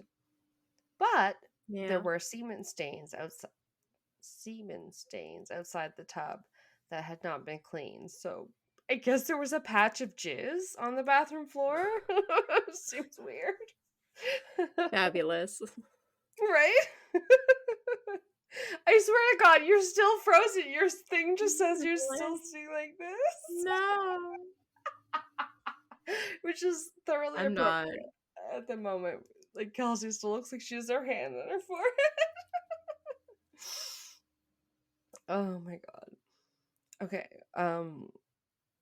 Stranger still, DNA from 2 unknown individuals was found on the padlock and zip of the bag that Gareth was found inside of. Like, his body was found inside of. Yeah, so not suicide? How on earth? Exactly like Phoebe. How on earth could you put yourself into a tiny place and then simultaneously, like, wipe every trace of you out around it? I just don't get it. Yeah. Other weird things. We don't know what he was working on in the MI6 because, secrets. But we know that they found multiple memory cards, sticks, USB sticks is what I would normally call them. And they were found at the scene of the crime, and there were actually 9 of them, in fact. So there were quite a few. Kind of suspicious. Yeah. It's not the devil's number. No, I don't know. But 9 memory cards when he is found dead. They also found 2 SIM cards, 1 laptop, and 1 cell phone, which had been quote unquote wiped. And they found an unidentified person's semen on a green towel in the kitchen, which I was like, riddle me that. Why is there unidentified semen? That is not a suicide. Yeah, I don't remember hearing about semen in the bathroom or in the kitchen on a towel before. I'm like, damn. I think I heard it on a couple podcasts before I ever tried researching it. And I thought I heard that he was missing for like a meeting that he was supposed to lead, but I honestly couldn't find that in my research. So I don't know, but yeah, that is definitely, I think, an interesting point, which comes up on one of those diagrams where they show where it was found in his kitchen. Like, I don't know. Yeah, like on the floor of the kitchen. Yeah. Is that the washer and dryer though? Like in the corner of the kitchen? That kind of looks like the washer and dryer. Oh, they do that in the UK a lot. They have like the laundry in the kitchen. Is that why maybe it's there? Because it's laundry. I didn't remember seeing any laundry. Did my wait, is the thing on the drive now? Is this me 188 body in a bag? I don't know. Oh, no, that's you with the suitcases. Did my pictures come up at all? I can't. Yeah, yours is called Spy. Oh god, I can't even see it now. I was like, wait, I thought there was one that kind of showed how it was like a 2-bedroom apartment. God, I can't see anything. It was found in a bag in the bathtub, but then like other trace DNA was found in the kitchen on a towel, which didn't seem to have any trace. Whatever. Sorry, I can't find it. My pictures right now. But the God, it's still got you stuck. I don't know, the pictures when I saw a diagram, to me I can understand something a lot better, and I was like, okay, he was found upstairs. There was also stuff found downstairs. It just all was not adding up to me. So I'll try to get the pictures, up there on their social media and stuff as well. The ones that I found from the one website anyway that were like, you are here, he is there, that kind of thing. Yeah. Because like I was like, oh, for a 2-bedroom apartment, like some of it was upstairs and some of it was downstairs. But also, he's found it in a bathroom. All his laptops and stuff are found on like his kitchen table. You know what I mean? Like, it's just, to me, it seems very staged. I don't know. You're gonna be found dead in the bathtub. And your laptop's maybe sitting out neatly on your like kitchen table or something, all lined up with all your phones and stuff. I'd be like, what the fuck? Yeah, that's a little weird. Yeah, I'd be like, Kelsey takes that laptop everywhere, but still. Yeah. Shit Does. If I'm watching something, it gets balanced on my bathtub while I go to the bathroom. It gets sit on and the you'd bring it or to the bathroom floor. your room too, I would imagine. Sometimes, yeah. Okay. Only if I can't sleep, because I don't have a TV in my room. So I'll be like, oh, if I'm not feeling good and I can't sleep, I'll curl up in bed and watch stuff on it. But I'm tempted to go to sleep in this guest room because sorry, I was away from the mic. My goddamn mattress is so old. My back is sore. Anyway, I'm not 40. We'll get over it. Gordo, you gotta stay over there. Back it up. Gordo, riddle me this. We just know there was an unknown person's semen on a green towel in the kitchen. That's where we left off. That's what I'm not too sure about. There's something happened. Yeah. You don't just end up with unknown semen on a towel without somebody having come in your house for some reason.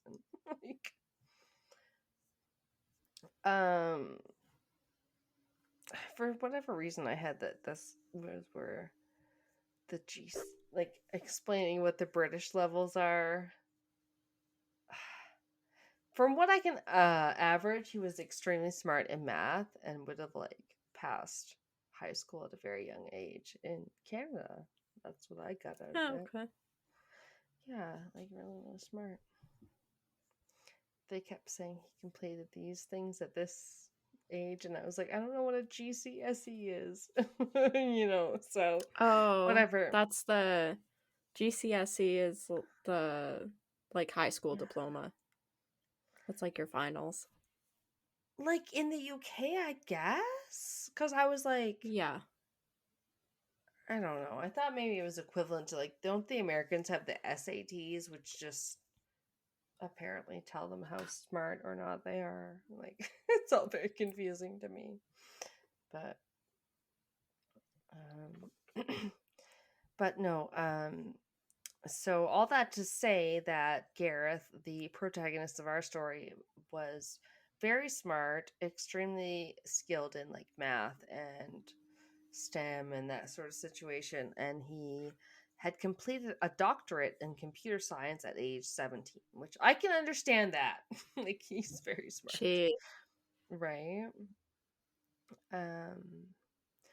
Also comes up in the research because the way he's found, we're talking about things, in a little bag and stuff, and all that stuff. So they're like, if he's found kind of compartmentalized, or it's terrible, but like all locked up in a box, they're like, well, what about the fact that he has a predilection for BDSM, like, bedroom stuff? Which does come up in a lot of sources, but obviously is like, to anyone that knows, kind of doesn't really have any... Doesn't mean duffel bag. Anything about anything, really. Yeah. Doesn't mean you should turn up dead in a duffel bag or anything like that. Yeah. Yeah. There's like... No, there's... I to go along with that, I do have some good quotes. I'll say. Okay. I'm like, a duffel bag is the weird part. I mean, yeah. He had a sister. I'm not sure if it's pronounced Carrie, but it's like Crri. Carrie Sube said he was meticulous about risk assessment and does not believe he put himself in that sort of position, which I know most people, I would think, wouldn't. But yeah, a lot of, I guess what a lot of sources kind of point to is when there was an incident where he cried out because his landlady, was home, and he was tied up to his bed frame, and she had to come untie him at like 1:30 in the morning. So I was like, literally, that's the kinkiest you get. Like, you know. And he's like, oh, that Fuck didn't you. work. Let me put myself in a duffel bag for attempt number 2. Like, completely. It's such a exaggeration. it's so weird. Yeah, there's some like quotes. There was one agreeing with her. The professor Anthony Glees from the Center for Security and Intelligence Studies told the doc, as in the documentary that I also couldn't watch, because of his professional training, because of his skill set, Gareth Williams understood about risk. And if this had been a mad autoerotic adventure, he would have taken a penknife or something like that with him as he got into the bag. I was just gonna say he would have had a knife or like just as like, yeah, an intelligent person that, you know, plans ahead, I guess. I would think so. Or you wouldn't have padlocked it. You would have just zipped it closed and been inside. Like, you wouldn't need to be padlocked in there. Like, also, at what point does your suicide plan include zipping yourself back up in a bag and then padlocking it for some reason? It just makes no sense. I never get these cases where they're like, yeah, must be accidental because that's easier for us or whatever. yeah. God, I just have to finish this because my screen is still stuck and you just look like you're still so over everything because you're stuck in this one position. No. Okay. Alejandra, Sarmentio, a psychosexual specialist, told the doc that believing a fondness for bondage could escalate, quote unquote, to being locked inside a bag was parallel to the assumption that if you take weed, you'll end up on heroin. Yeah, that's what I said. Right? I mean, not exactly, but like, oh yeah, attempt number 2, zip in this duffel bag and let's padlock it. I'm fucking Harry Houdini over here all of a sudden. It was my gateway crime. Yeah. Damn. Oh, he was so young too. The death of the 31-year-old was deemed to be unnatural and likely to have been criminally mediated, as determined at his 2012 inquest. Yeah. Former MI. Why did they have MI5 and MI6? Just to confuse me. Former MI5 intelligence officer Annie Machon tells the documentary, everything about this case absolutely stinks of a cover-up. She cited them refusing to allow Gareth's colleagues to be interviewed by police and not disclosing details from 9 personal memory sticks found inside their headquarters. So there's that. Basically, they found 9 USB, things. Yeah. I'm like, oh, that's a lot of shit. She also pointed out how it took 7 days to alert authorities that he was missing. Quote, she told the documentary, in terms of Gareth Williams' absence for a week before it was noticed, he was not coming into MI6. I think that's appalling. I remember working at MI5. If you didn't come in for one day, they would get panicked and say, what happened? What's happened? Has something awful happened? Call in sick. Just call in sick now. Yeah, I remember the last time I heard this, that they were kind of alluding that MI6 didn't alert him missing because they were the ones that covered up his murder in the first place. So why would they be panicked about where he was? They knew exactly where he was. I would have to ask why it would take you 5, 6, 7 days when your employee hasn't been to work. And the one thing I thought I heard on one podcast that I couldn't find in any written sources was that he missed a meeting that he was supposed to be the head of the meeting, and they still didn't call it in. So I was just like, oh, this is just it totally reeks of corruption and cover up. Totally. Somebody has absolutely no history of being late or not showing up or anything Never like missed a that. It day. at least warrants a phone call. Yeah. Like, Yes. Are you alive? Yeah. yeah. Oh my god. So yeah, that's basically what everyone I think thinks. Alarm bells should have been ringing to the extent that on the day one of him not turning up, calls should have been made. There's a series of protocols that follow through in that instance, said like one of the co-workers, I think. The GCHQ received a call from Gareth's sister, distressed that she could not get a hold of him, and it was only 5 hours after that call came in that they did anything. So not until his sister called did they actually raise the alarm. Yeah. 3 employees were summoned to the inquest, including his manager, known only as Witness G. Cool name. Witness G expressed regret over not raising the alarm sooner. The boss said his employee had never missed a day of work, but excused his absence on him being stuck on a train, adding, in hindsight, knowing what I know now, should I have taken action? Absolutely. Stuck on a train. Yeah. The one source saying that he was like supposed to head a meeting. I could not find anything in detail about the week that he was supposedly missing that they didn't call him in sick, and they weren't like, he hasn't been to work in like a week. Like that's the biggest red flag of this case. He hasn't done anything. He hasn't called us. He hasn't sent a single email. He hasn't contacted anybody. We don't know if he's alive. Oh wait, yes we do. Like, yeah, it's very much reeks of conspiracy. Like, the only reason you wouldn't be concerned is if you already knew what happened to him. Yeah, exactly.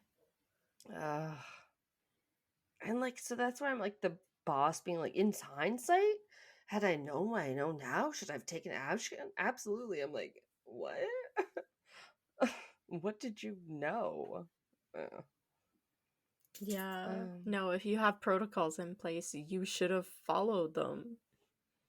Yeah, sorry you work for like MI6 or whatever, who are not very forthcoming. They don't tell us what's on the memory sticks. Yeah, sorry. At my job, if you're more than 15 minutes late, you get a phone call.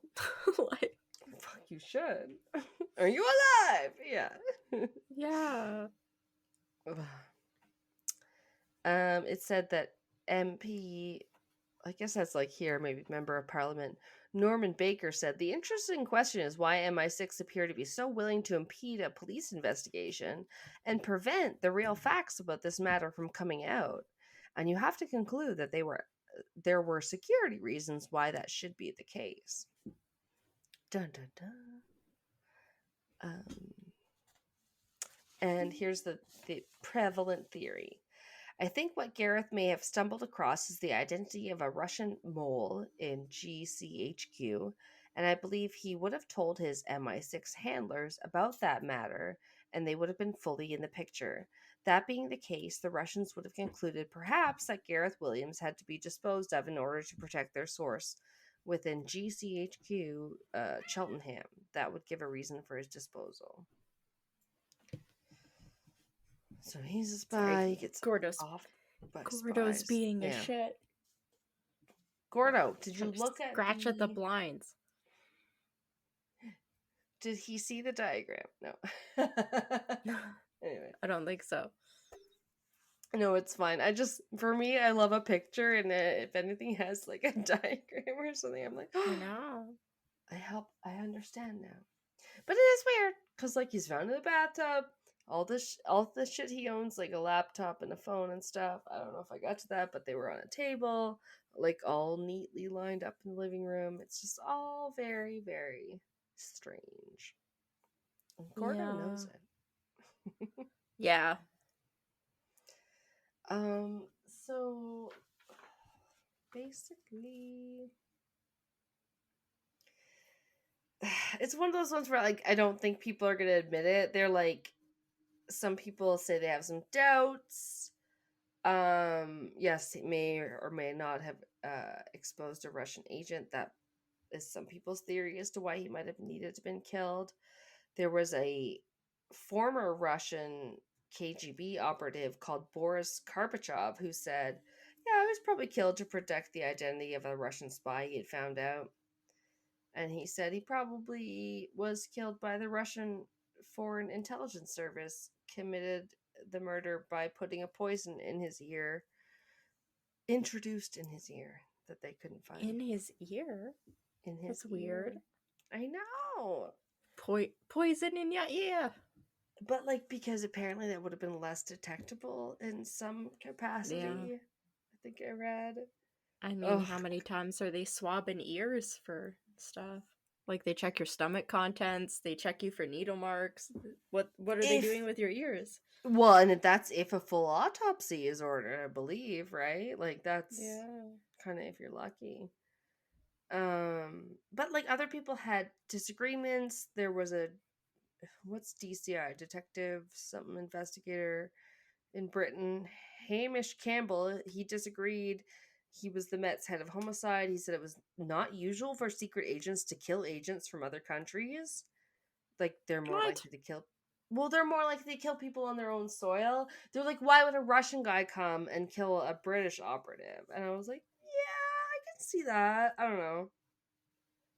Like, depends on how you guys do things, right? But they're Russian, no. Well, there was no forced entry, so it does seem professional, but, like, that doesn't mean that it's necessarily Russian or whatever. Also, people have noted that the head of MI6 at the time, whose name was Sir John Saar, and he attended the funeral of the fallen agent, which might have been a bit unusual, and people might have said, like, well, it's a way for him to say that he was killed in the line of duty. Yeah, I don't know. And their quote that kind of talked about that was about, but Professor Glees believed Gareth could have uncovered something that led to his death and was too sensitive to be publicly revealed. He told the doc, as in documentary, I suspect that what MI6 did not want to say was this was an operational death, that Gareth Williams was doing something to put him in harm's way. He agreed to do it and unfortunately paid for it with his life. But the balance was between our national security and giving her the full story. And the decision was taken that national security should win out, and has always been like that in this country. And then finally, he also told the doc maybe Sir John Saar's turning up to the funeral is a sense giving him a posthumous medal. At the funeral, John Saar said, Gareth was a hugely talented person, and he was very modest and generous as well. He did really valuable work with us in the cause of national security. The balance of evidence suggests that Gareth Williams should be remembered as a hero who was killed in the course of operations and by enemy action. Oh, sorry, that last part was not what he said, but what an article had said. Based on the honor he was given by, like, the head of the, FBI, as you were. And The Spy in the Bag New Revelations was the documentary that I couldn't watch. Oh no. We're just like covered, blocked by country paywalls and... Yeah. I want the BBC, Austin Powers. It's the BBC. One of our old supervisors, she used to, like, get the BBC One something channel and was like, oh, there's so many good documentaries. So now I'm tempted. But anyway, both very, very good, interesting cases and stuff. Yeah. I learned many new things about this case I didn't know before. Yes. See, sorry, go ahead. To make it more confusing. Yes. That is the annoying part, because you will think you kind of know the gist of something. Because I think I'd heard it on, like, 2 podcasts before I started looking into it. So I found the one source, and I was like, oh, that's a really good source. I practically got all my notes from there. And also wrote them really fast, because instead of... I didn't have a notebook, and I was, like, typing them right up. I'm like, ooh. Look at me, Kelsey. I'm in the 21st century. Instead of like jotting things down and then typing them up, I'm just directly typing. I'm getting done You could much just be more copy and fast. paste this entire quote. Yeah. Boom, done. I'm gonna use this whole paragraph. Cite the source.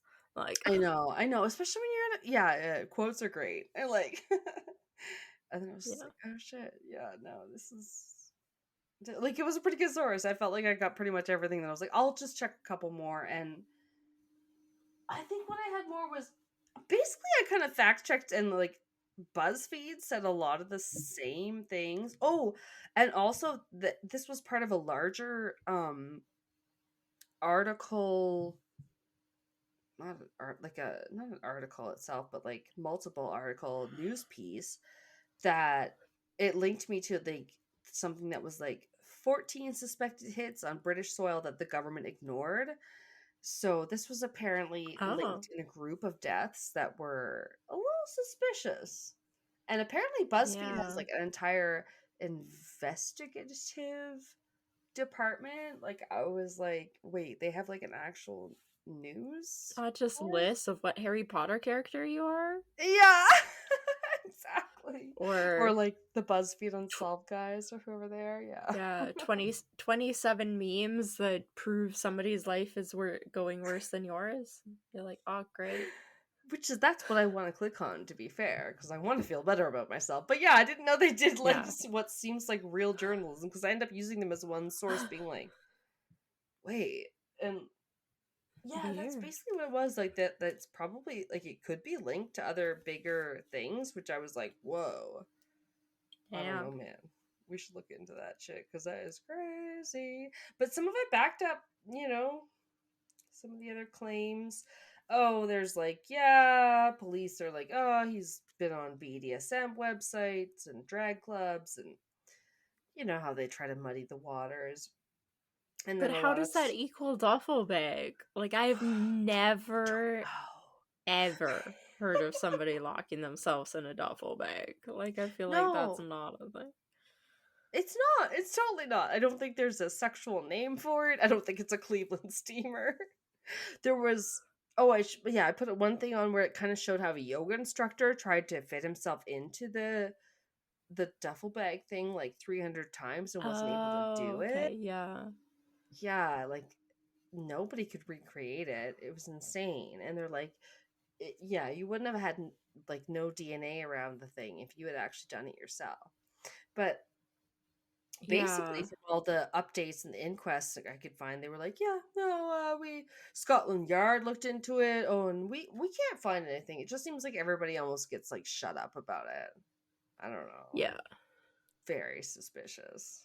Very suspicious.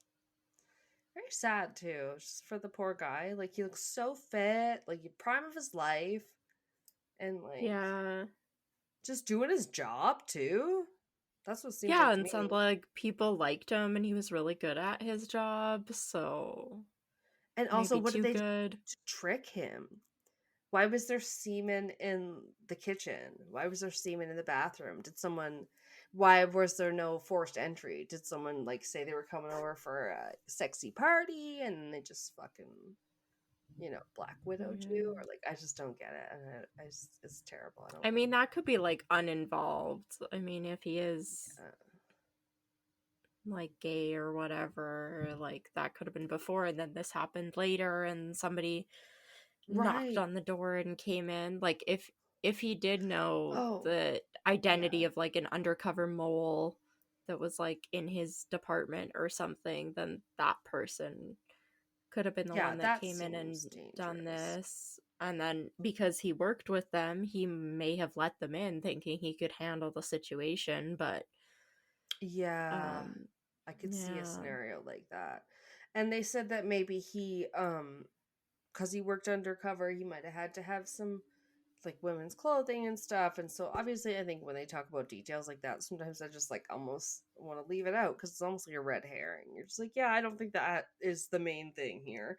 Like, I saw that on the little infogram. I was like, I've never heard about that either. It says like women's designer clothes worth 20,000 pounds found in the wardrobe. Yeah, like in his spare bedroom.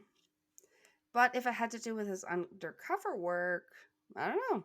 Or even if it didn't, might not have anything to do with his death. You seem like you're a very private person when you're working as like a spy, and maybe that's his sister's clothing. His sister looks very nicely dressed, like her in her like little pink suit thing. Whatever. Oh, I know, she looks so elegant, and I honestly, she looks like a little Barbie doll.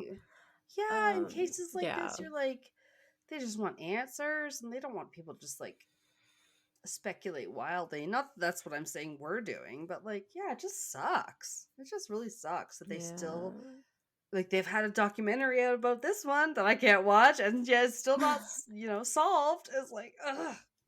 Yeah.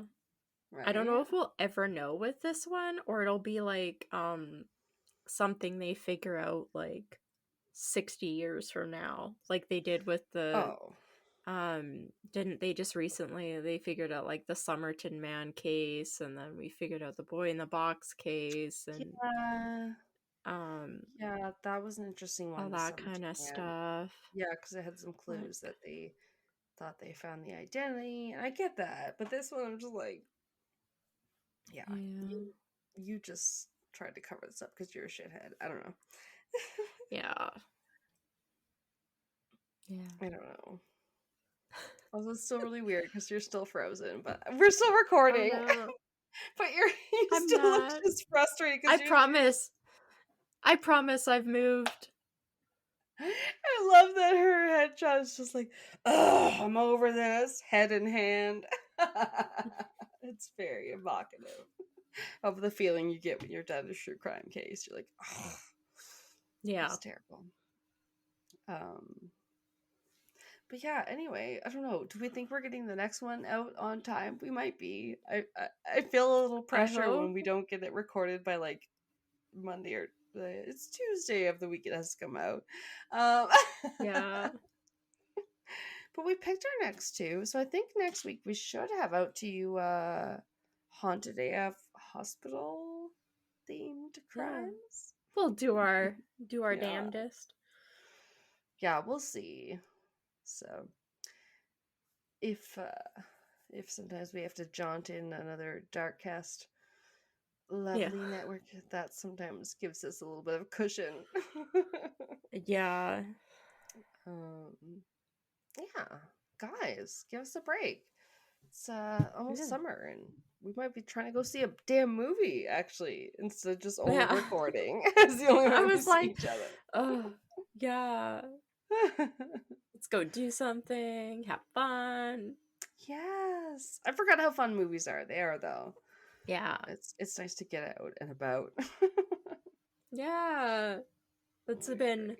I think we were either you and I were talking about that, or me and somebody at work. It was like, why are we always waiting for whatever? And like, no, this year let's just get out. You want to go do something? You want to go do this? Just go do it. Like, we used to go to movies, I think, even before COVID. Like, sometimes we would get the extra movie tickets at work too, and yeah, I think we would do a few that way. Yeah, I missed that. That was fun. It was good excuses to go out. Also, the Minecraft movie was pretty entertaining, I must admit. Yeah, that's fun. Yeah, Jack Black. I mean, come on. Yeah, I don't know anything about Minecraft, and I feel like the pixelatedness of it would hurt my head, because even looking at the characters when we have, and I've seen pictures of it, I was like, my brain hurts.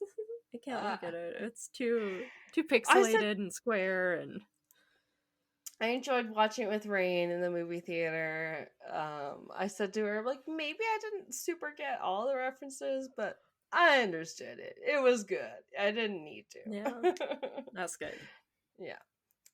For example, I had to explain to her what Via con Dios meant, because Jason Momoa's character kept saying that and then being like, that means good bribe, brother. And I was like, and then the character was like, no, it doesn't. And I was like, no, it doesn't. And so when we left, I said to Rain, do you know what that means? I was like, it means go with God. And she was like, oh. Yay, I explained something. There we go. Yeah. But not, she got all the references, and I was just like, this is cute. I knew something. I knew something. I'm an adult. No. No, Yeah, it's a good time, you guys. Yeah, let's keep theaters alive. Me and Kelsey are going to go to Sinners, and I'm really excited. Yeah. By the time this comes out, we'll be hours away from watching it, hopefully. So. Oh, that's true. I have to go maybe start working on this and the next notes, and also I said that I would help with that weird kind of escape room thing we're doing at work for our next fun thing. So I also have to make a bunch of puzzles. So wish me luck. Oh my god. Good luck with that. I know. What make have I my done? brain hurt. Right? All right. Well, love you guys. Thanks for listening. Keep it rated on Spotify. Still waiting. Keep it rated on Spotify? Keep it rated. Listen. We still have like 20 fucking ratings. I'm just like, more than that of you listen to the show, go give it a 5 stars, you bastards. Anyway, if you like us and you're listening to us, and if you are listening to us and you don't like us, what are you doing here? Yeah, why do you keep coming back? Please continue to hate listen, I guess. Exactly. I think everyone has every listen helps. No. All right. Until next time. Yeah. Bye.